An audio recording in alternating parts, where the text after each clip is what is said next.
Friends, આવતીકાલે શરદ પૂનમ છે, તો ચલો આ શરદ પૂનમ પર તમે મારી રીતે દૂધ પૌવા અને વડા બનાવજો. તો એના માટે મેં 750 ml દૂધ લીધું. થોડું પાણી નાખવાનું એટલે દૂધ નીચે ચોંટે નહીં.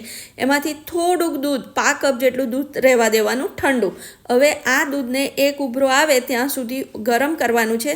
અને જે આપણે સાઈડમાં ઠંડુ દૂધ રાખ્યું હતું ને એમાં 1 ચમચી જેટલો કોર્નફ્લોર ઉમેરી અને સાઈડ ઉપર રાખો.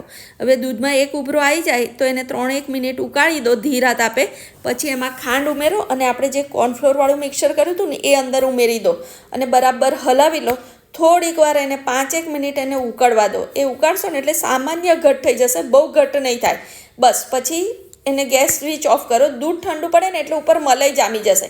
એ મલાઈને પણ તમારે મિક્સરમાં એકવાર ગ્રાઇન્ડ કરી અને ફરી અંદર ઉમેરી દેવાની. એટલે દૂધ તમારું એકદમ ક્રીમી થઈ જશે. એમાં થોડુંક વેનીલા એસેન્સ 3-4 ડ્રોપ ઉમેરી દો. અને આ છે કસાટા પૌવા. મેં 750 ml દૂધમાં 100 ગ્રામ કસાટા પૌવા લીધા. એને 2 થી 3 સેકન્ડ પાણી નીચે ધોઈ અને તરત જ તમારે દૂધમાં નાખી દેવાના છે. અને પછી આ દૂધને તમારે મૂનલાઇટમાં એટલે કે રાત્રે અગાસી પર મૂકી અને એને ઠંડુ થવા દેવાનું છે. અને પછી સર્વ કરવાનું છે. એકદમ મસ્ત દૂધ પૌવા રેડી થઈ જશે. એ સાથે મેં કોર્ન, કેપ્સિકમ, લીલા મરચાં અને બીજા જે તમારી પાસે શાકભાજી અવેલેબલ હોય એમાં ચીલી ફ્લેક્સ, ઓરેગાનો, ચીઝ અને પનીર એ ઉમેરી અને એનું મિક્સર રેડી કર્યું છે. બ્રેડ ઉપર બટર લગાવી અને એની પર એ મિક્સર કરી અને એના મેં વડા બનાવ્યા છે, જેવી રીતે આપણે બટાકા વડા બનાવીએ.